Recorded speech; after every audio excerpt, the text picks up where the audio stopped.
Eu gostaria de ler alguns versículos em Isaías capítulo 5, livro do profeta Isaías. Isaías fica antes de Jeremias e fica a seguir ao livro dos Salmos, depois tem Provérbios. E os que não têm Bíblia ou que tenham mais dificuldade em encontrar poderão ouvir. Então diz assim, Isaías capítulo 5, versículo 1 e o versículo 2. Agora cantarei ao meu amado o cântico do meu amado a respeito da sua vinha. O meu amado teve uma vinha num outeiro fertilíssimo. Sachou-a, limpou-a das pedras e a plantou de vidas escolhidas. Edificou no meio dela uma torre e também abriu um lagar. Ele esperava que desse uvas boas, mas deu uvas bravas.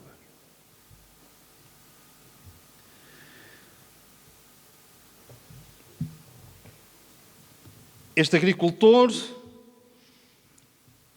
decidiu-se por plantar uma vinha. E ele foi exímio em cada pormenor. Ele não deixou nada ao acaso. Escolheu um terreno, não era fértil, fertilíssimo. Provavelmente um terreno xistoso, com boa drenagem. Mas aquele terreno, se calhar, tinha estado de poesia há algum tempo. E tinha ervas daninhas, se calhar algumas silvas. Mas ele sachou esse terreno. Era um outeiro virado ao sol. E ele cuidou de cada centímetro quadrado daquele terreno. Sachou, limpou das pedras e o plantou de vidas. Mas ele também foi muito seletivo em relação a isso. Eram videiras escolhidas, boas castas. E nós lemos que ele edificou no meio daquela vinha uma torre. Com que finalidade? Para que aqueles que fossem cuidar da vinha pudessem subir à torre de quando em vez e olhassem, tivessem uma amplitude daquilo que se passava à sua volta e para que se pudessem aperceber de alguns inimigos, nomeadamente as raposas, que fazem mal às vinhas. E ele tinha expectativas acerca da vinha. Por isso, na vinha, lá num sítio escolhido também por ele, não por mero acaso, ele construiu um lagar. Com que finalidade? Vai haver colheita, as vinhas de boas castas irão produzir e eu farei aqui um bom vinho. Mas apesar de todo este cuidado e de todas estas expectativas, nós lemos. Ele esperava que desse uvas boas, mas deu uvas bravas.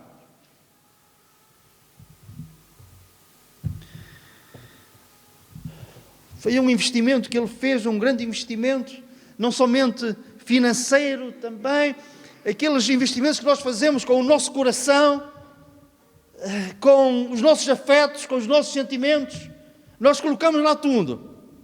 E este agricultor colocou lá tudo, porque a certa altura ele diz que o que mais se podia fazer à minha vinha que eu não lhe tenha feito, isto é, ele fez aquilo que era possível fazer, o que era necessário fazer e fez bem feito. O único problema aqui foi o fruto que aquela vinha deu. Em vez de dar uvas doces, que eventualmente depois pudessem dar um bom vinho, deu uvas bravas. Frutos pequenos e amargos, que não dava para fazer um vinho mesmo de qualidade inferior. De que é que esta vinha nos fala? Nós não vamos inventar.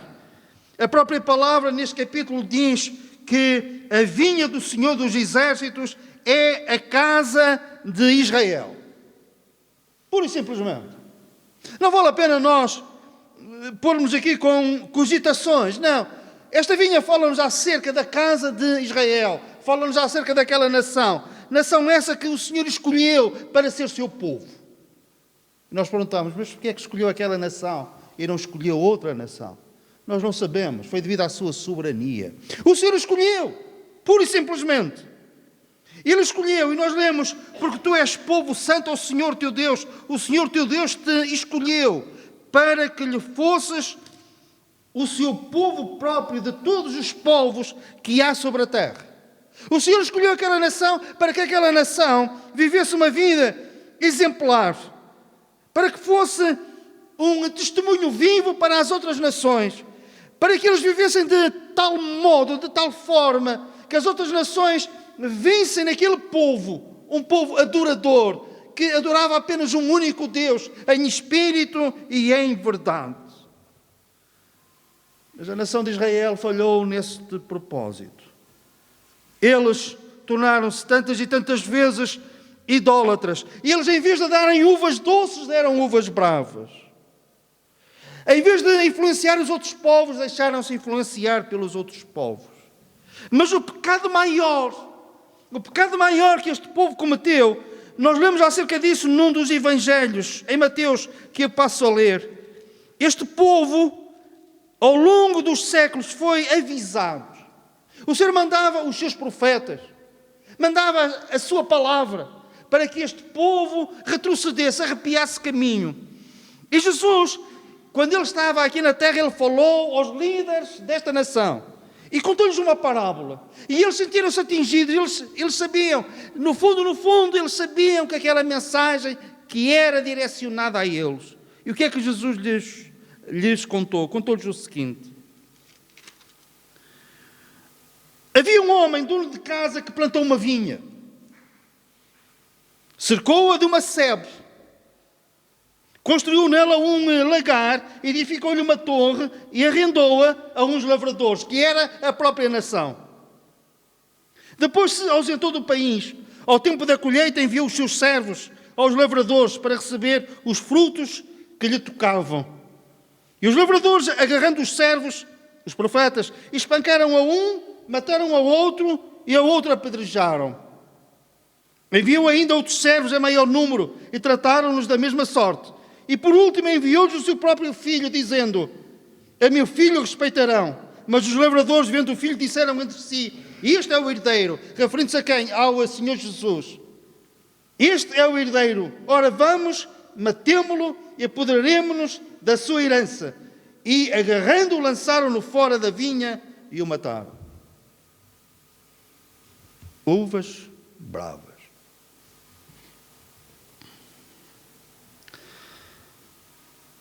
Mas não são os maus resultados por iniciativa e culpa dos homens que os planos e os propósitos de Deus irão mudar.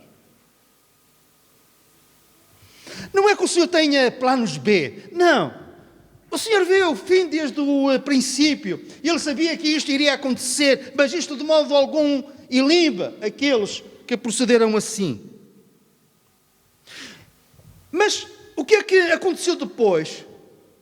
O Senhor, nos seus planos e nos seus propósitos eternos, Ele enxerta um outro povo nesta videira. E esta videira que dava uvas bravas, o Senhor agora tem uma nova expectativa, que através deste enxerto, aquela videira possa dar uvas doces. Quem é este enxerto? Este enxerto é a igreja. A igreja. A igreja, o Senhor continua com grandes expectativas acerca da igreja. E se aquele plano era um plano grande, o plano de Deus e o propósito de Deus para a sua igreja é um plano grandioso.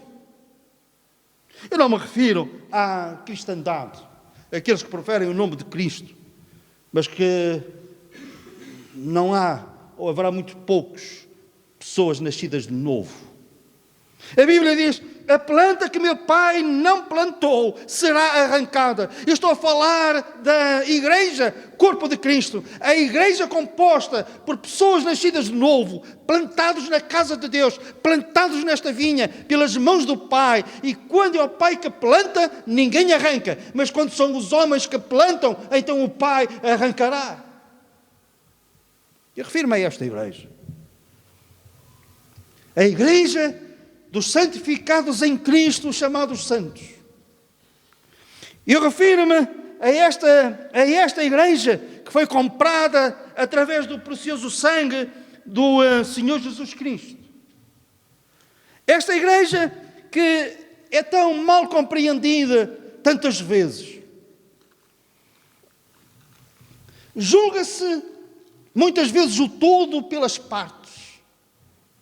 E tudo aquilo que profere o nome de Cristo, muitas vezes as pessoas identificam-nos como aqueles que pertencem à igreja. Não, deixa-me dizer outra vez. A igreja de Cristo é composta por pessoas plantadas nessa igreja pelo Pai.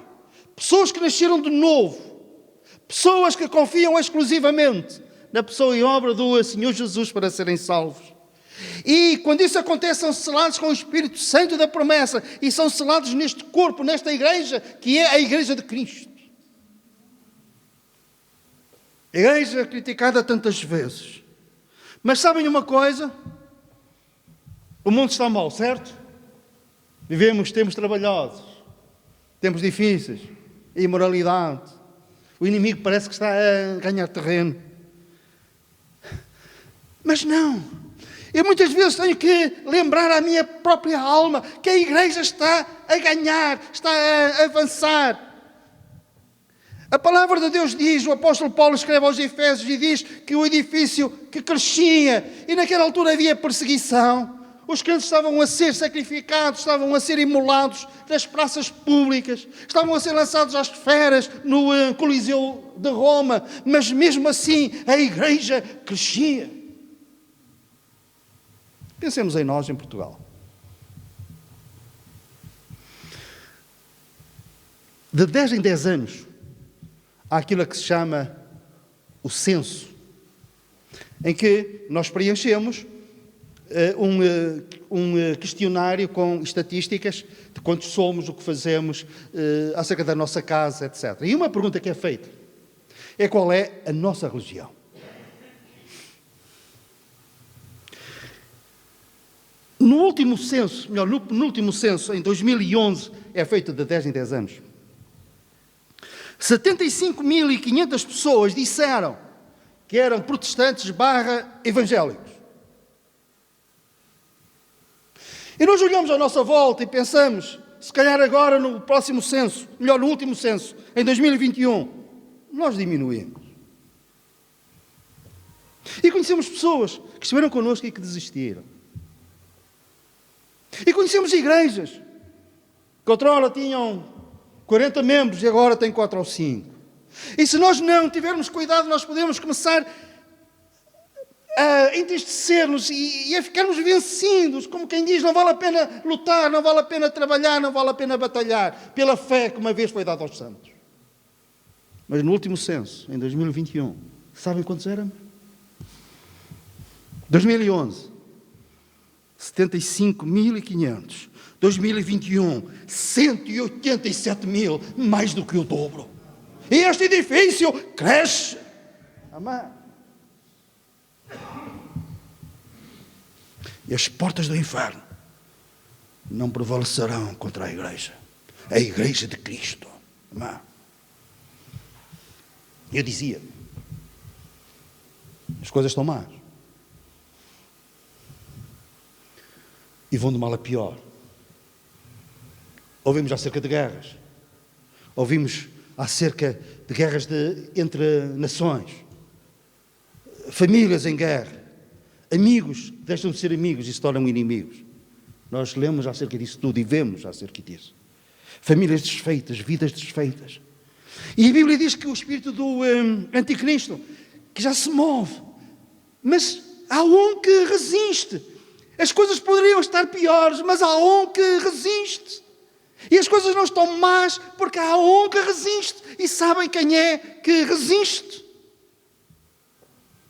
Nós não nos apercebemos, se calhar as pessoas lá fora não sabem. Os jornais não falam acerca disso. Os telejornais não tocam no assunto. Mas a Bíblia diz que é por causa da igreja que resiste, e o mal não é tão mau como poderia ser se não fosse a igreja. Amém. Se não fôssemos nós, continuamos a ser o sal da terra. E o sal, entre outras coisas, preserva.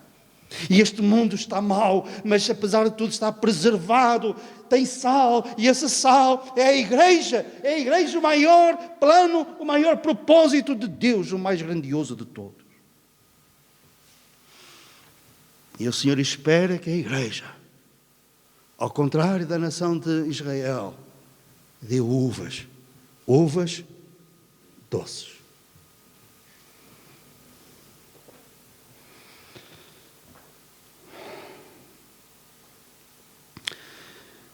O Pai é o agricultor, disse Jesus. E quanto aos ramos da videira, ele diz que vigia, limpa, iremos ver como, resumidamente. Há uma coisa que me alegra muito sempre quando isto acontece.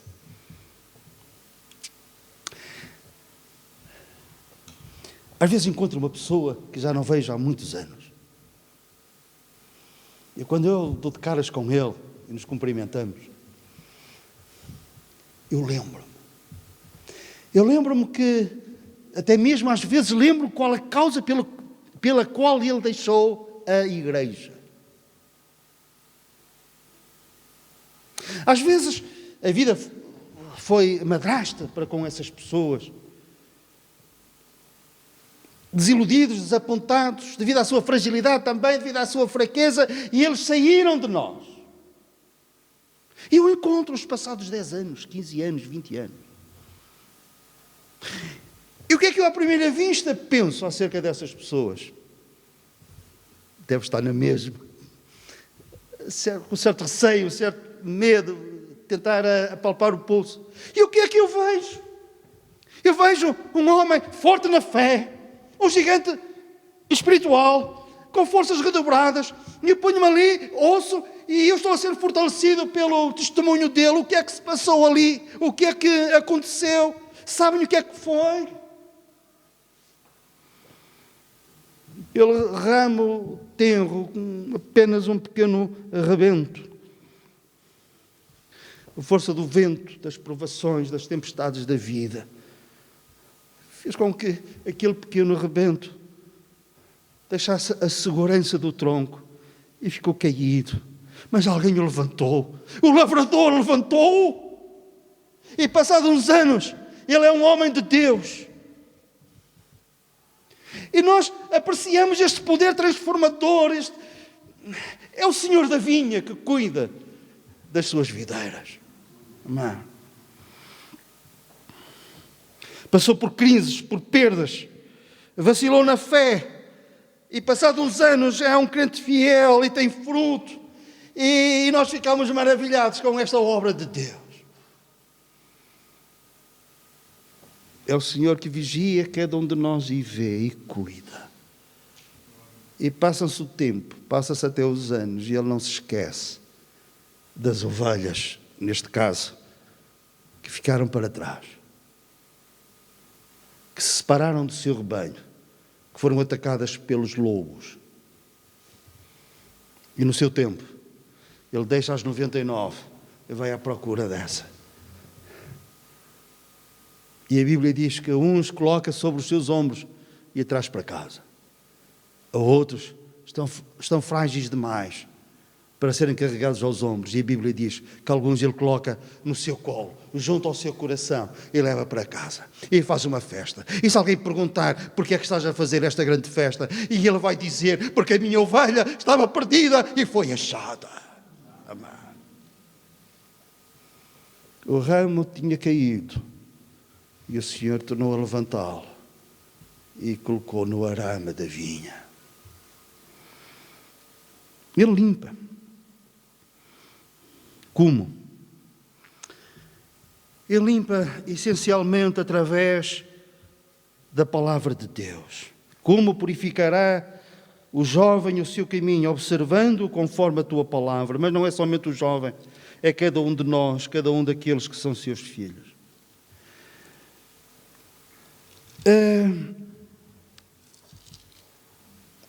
Há uns versículos que não são bem interpretados, ou às vezes são, mas fora de contexto. Vamos pensar nos dons que o Senhor deu à sua igreja. Ele mesmo, estou eu a ler, concedeu uns para apóstolos, outros para profetas, outros para evangelistas, outros para pastores e mestres, com vista ao aperfeiçoamento dos santos, para o desempenho do seu serviço. Isto é, o Senhor deu dons à igreja, e reparem, estes, por assim dizer, são os dons mais importantes de todos. Apóstolos, profetas, evangelistas, pastores e mestres. E nós pensamos, isto é para os de fora. Não, isto é para os de dentro. Porque nós lemos, com vista ao aperfeiçoamento dos santos, para o desempenho do seu serviço, para limpar a sua vinha, limpar os nossos corações, aumentar o nosso compromisso, a nossa comunhão, o nosso conhecimento do Senhor. Através da consciência. Vocês nunca experimentaram isso? Estamos a fazer uma coisa e um sentimento que não devíamos estar a fazer. O que é isto? É a ação de Deus, por meio do seu Espírito, para nos limpar, para contrariar as nossas intenções, e nós às vezes vamos em frente nesse plano e nesse propósito. E depois olhamos para trás e pensamos, porquê é que eu não tenho ouvido à voz de Deus?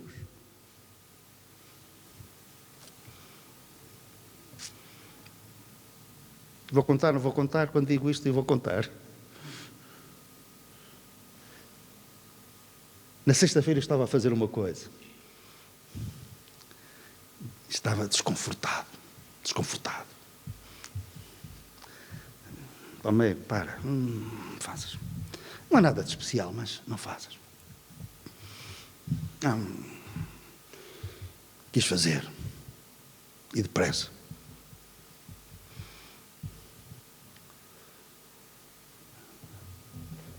Sábado acordei. No meio da noite. Em que é que eu pensei? Porque é que fizeste aquilo? Resta-nos só uma coisa. Senhor, eu pequei. Perdoa, não devia ter feito aquilo. É um bocado grave. Não, não é. Mas eu estava desconfortável e eu devia de ter dado ouvidos à voz de Deus. Era Ele a tentar limpar a sua vinha.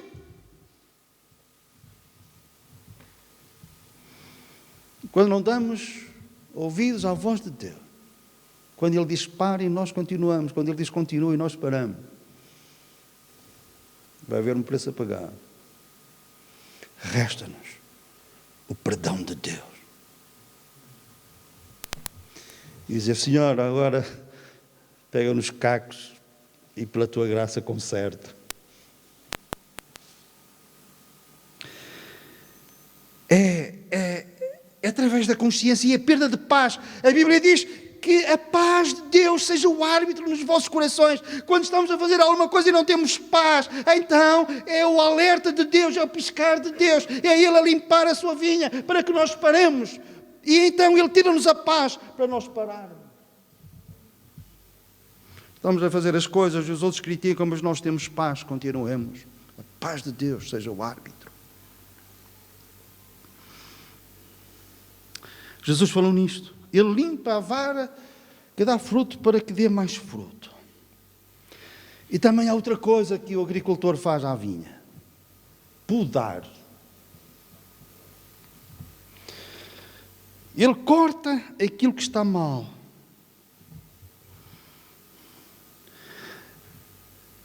Eu tenho um amigo que é caracterizado por uma coisa. Ele faz orações ousadas. Eu às vezes até me arrepio.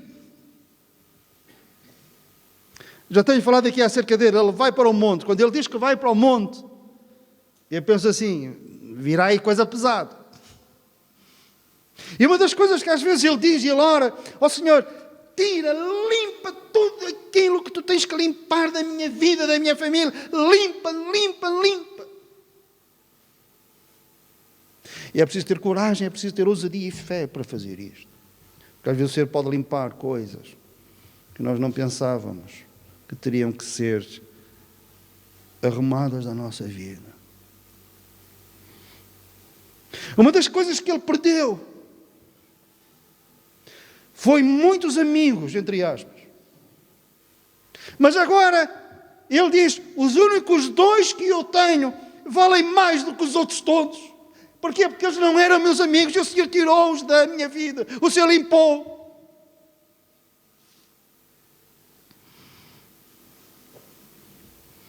Senhor, tens permissão para cortares, para podares aquilo que tem que ser podado.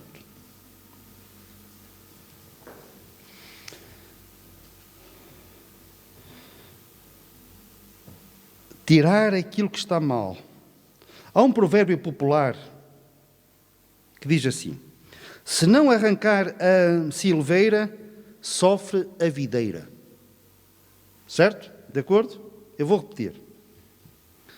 Se não arrancar a silveira, sofre a videira. Silvas e videiras não se conjugam bem.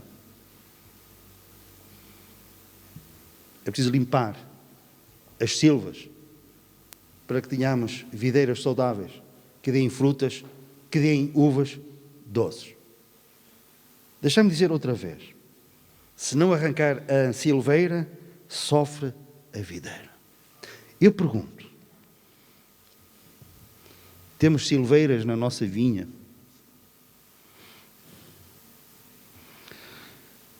Silveira e videira não se harmonizam. E é preciso ter a coragem para dizer, Senhor, limpa. Esta limpeza, por regra, é algo doloroso. Lembrei-me de uma coisa que na minha aldeia se dizia, depois das podas: as videiras choram. É a seiva que vai caindo. E então nós tínhamos esta linguagem: a videira está a chorar. A causa foi podada. E muitas vezes, perante as podas de Deus, a videira chora. Mas depois vai dar mais fruto. Se dava algum, vai dar mais.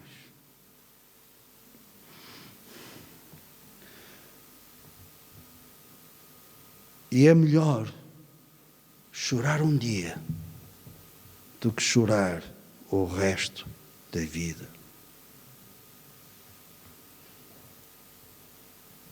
Vou dizer outra vez. É melhor chorar um dia do que chorar o resto da vida. Por isso, Senhor, limpa. Eu quero dar uvas doces e não uvas bravas. Eu quero que desta casta, que sou eu possa contribuir com uvas doces para o teu lagar. E que o vinho seja como aquele vinho que tu transformaste em Canaã. O vinho melhor de todos. Porque era vinho que vinha da vinha do Senhor. E nós, como ramos enxertados nele, que possamos dar fruto assim. Para a glória de Deus e para a nossa bênção também. E para que a igreja, da qual nós fazemos parte, e não nos esqueçamos que a igreja é a soma das partes. E quando vocês ouvirem, como às vezes eu ouço, que a igreja está cheia de hipócritas, está cheia disso. Sim, tem alguns, mas eu estou na igreja há cerca de 50 anos e vou-vos dizer uma coisa: as melhores pessoas, os melhores homens, as melhores mulheres, vidas transformadas, sabem onde é que eu as conheci? foi na igreja. Eu tive o privilégio de conviver e de ter amizade com homens, com santos de Deus, transformados pela graça de Deus. Portanto, quando me vem dizer que a igreja não presta, que a igreja é esta, que a igreja é aquela, eu digo, não, não é. Essa não é a igreja que eu conheço. Essa não é a igreja onde eu estou. A igreja deu-me acesso aos melhores homens, às melhores pessoas, transformadas pelo poder e pela graça de Deus. Não me digam mal da igreja. Amém. Até porque nós devemos de amar aquilo que Deus ama. E Cristo amou a igreja e assim mesmo se entregou por ela. E a igreja? Qual vai ser o destino, e com isto acabamos, qual vai ser o destino dos que não pertencem à igreja e que criticam a igreja, e que caluniam a igreja, e que desprezam a igreja? O Senhor sabe, nós também sabemos. Mas também sabemos uma coisa: qual o destino desta igreja? O destino da igreja, corpo de Cristo, da vinha do Senhor, composta por ramos plantados pelo Pai. Qual será o destino da igreja? Eu digo-vos: será uma igreja gloriosa, sem ruga, sem mancha ou coisa semelhante, mas santa e irrepreensível. Seremos a maior herança de Deus. Amém. E o desafio é este: se já somos membros desta igreja, que o Senhor limpe a nossa vida, o nosso coração. Se algum de nós está caído, que o Senhor pegue nesse rebento fragilizado e o torne a pôr na estaca.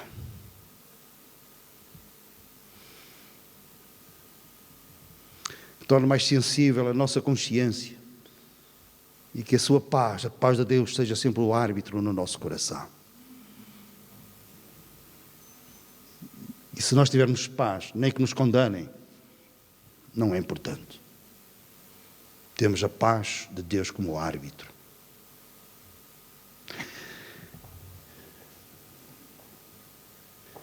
E vamos viver assim, dignos desta vocação. E está aqui alguém que ainda não pertence a esta igreja, à igreja de Cristo. É esta igreja de que nós falamos. Que possa hoje mesmo dizer: Senhor, planta-me nesta igreja. Eu quero ser participante desta igreja hoje e quero participar dessa igreja gloriosa por toda a eternidade. Faz-me membro da tua igreja, Senhor. Quero ser uma planta plantada pelo Pai na tua igreja. Amém. O Senhor abençoe esta igreja. Abençoe a igreja no nosso país, em Portugal. E continue a fazer crescer a sua igreja, até que o último membro seja acrescentado ali, o último ramo seja colocado, seja enxertado na videira verdadeira que é o Senhor Jesus. E Ele virá aos ares arrebatar a sua igreja. A sua igreja que deu uvas e também deu uvas doces. O Senhor abençoe cada um de nós e a sua igreja. Amém.